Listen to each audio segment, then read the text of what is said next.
Peace, love, and coconut oil family. In this video, we're going to be speaking about and getting to know once and for all who is the real Moses. And having said that, let's jump right in.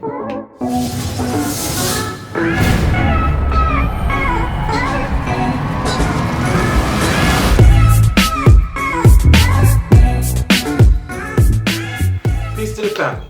So, attached to every name, family, right, is basically a feeling or an event. Take for example my name, Simon. Well, it depends which name you're dealing with, either Simon or Wishbone. You will remember me by either a place you met me at a particular location at an event, okay, or how I made you feel, whether it was good or bad.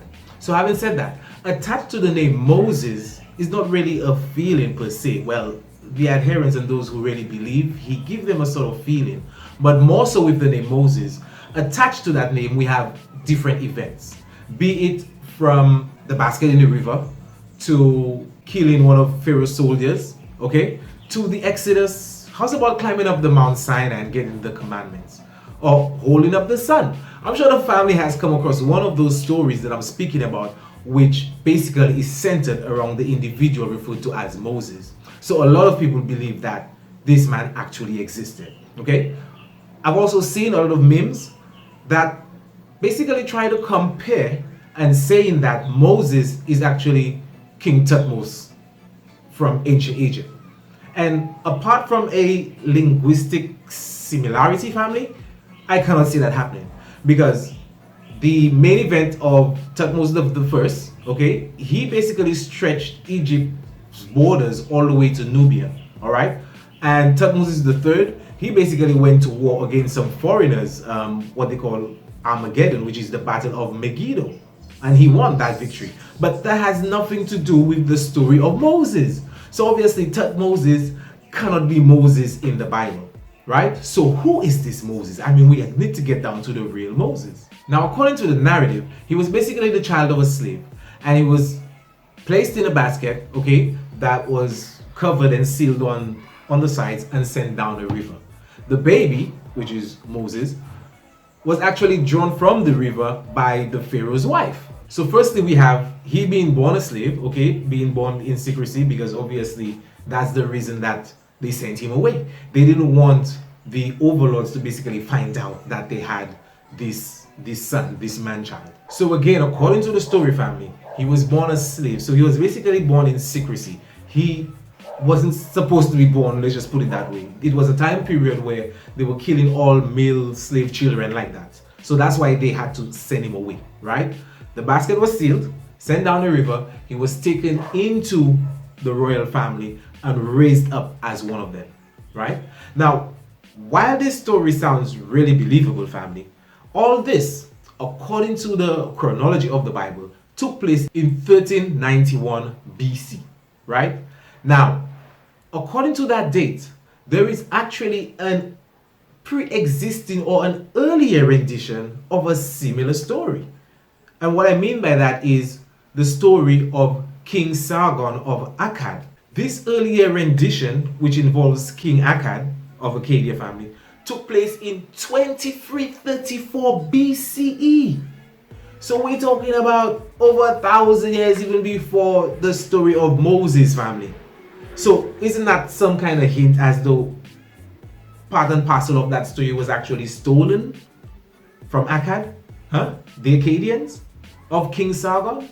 Because if you read the story, family, it actually says that King Sargon, okay, he was born in secrecy, and as a result he had to be put in a basket that was sealed on the sides, sent down a river and taken up into royalty, and was heir to the throne.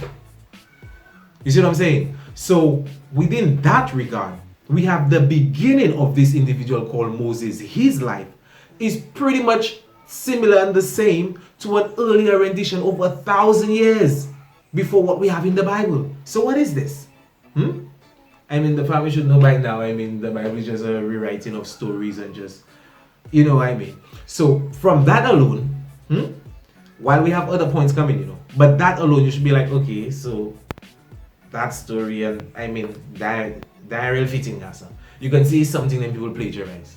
So that's hint number one. So Moses' story of his childhood is Akkadian.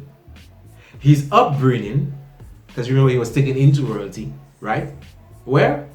In Egypt. So his childhood, being birth and his childhood, the story of his birth and his childhood is Akkadian. The story of his upbringing until he was 40 is Egyptian. Huh?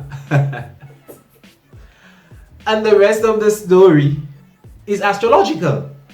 And that is the real Moses family. We're going to break it down. We already gave the first part, which is from birth to his childhood. Now let's go into the Egyptian side of it. It is said that Moses was learned in all the wisdom of Egypt. Since we're talking about this biblical character called Moses, I already showed the evidence of his upbringing, where he came from. Young adulthood, teenage young adulthood, until he was 40 began. Is when he was 40, when he was full 40, he decided to kill one of Pharaoh's soldiers and then flee and go in the desert. And in the desert where he spent another 40 years. Have to be on, family. So his upbringing, Moses that is, was learned in all the wisdom of the Egyptians.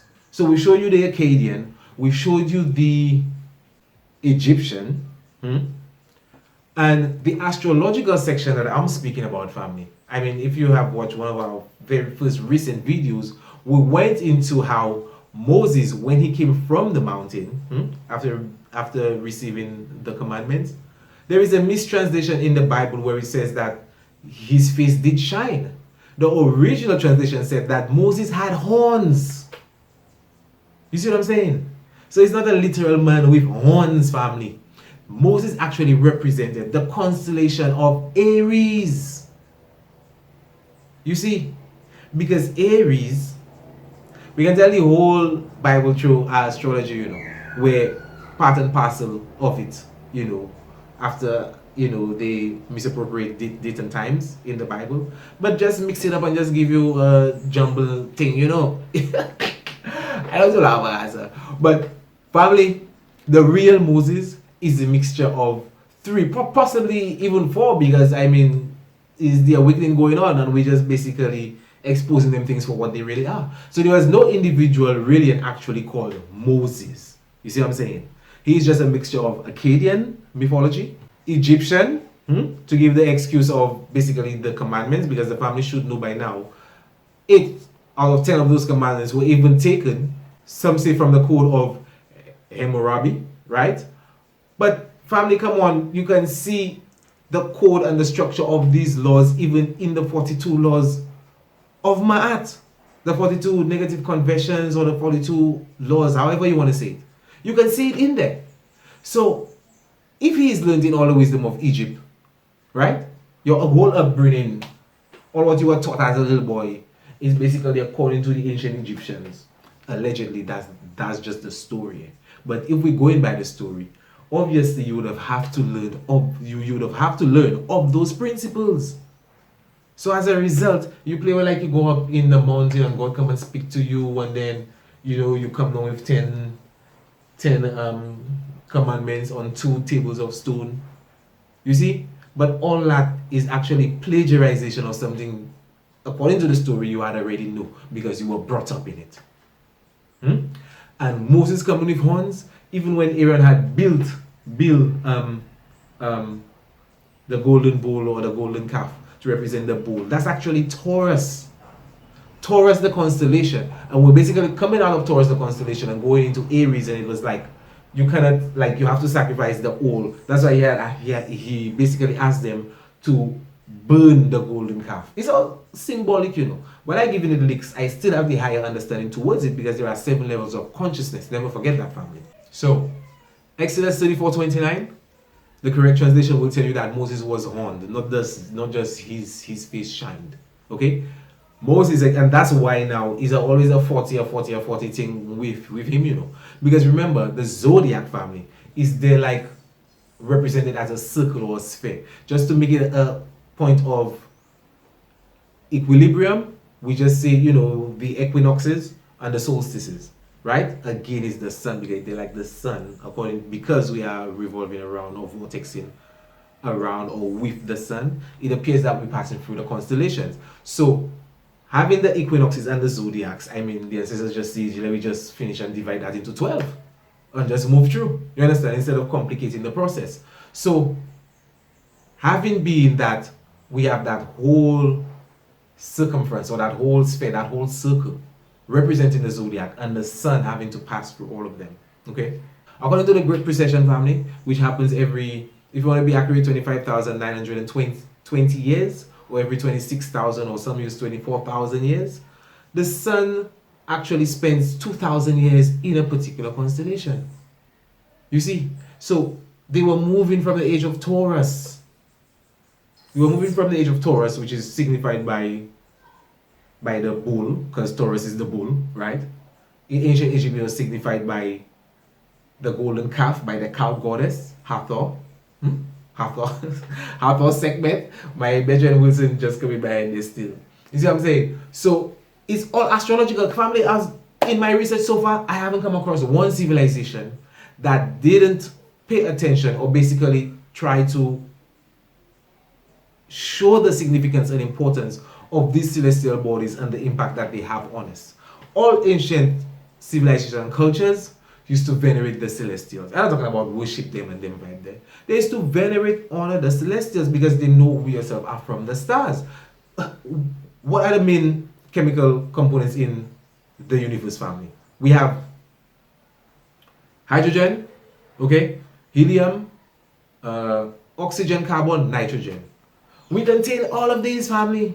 The only thing that we cannot actually make use of is helium, right? As Neil deGrasse Tyson says in one of his videos, the only thing you can do with helium is to just inhale it and make it sound like Mickey Mouse. You check what I'm saying? But all these chemicals I mentioned now in the universe, okay, that are a result of supernovas and stars basically exploding in themselves and spilling the chemical compositions across the universe, okay, being therefore entangled in other ionized gas clouds, eventually gave birth to our sun and gave birth to this planet and everything else, family. So we are basically stardust and star seeds, straight up, children of the sun. You see what I'm saying? So a lot of these stories and a lot of these things actually signify, you know, real and deep esoteric connection between us and nature, because nature, you see. So Moses, family, the real Moses is a character actually made up based off of what I have found out so far. Three different subject levels. We have Akkadian mythology, we have Egyptian, and we have astrological or astrotheology. Having said that, family, peace to my subscribers, love and coconut oil, family.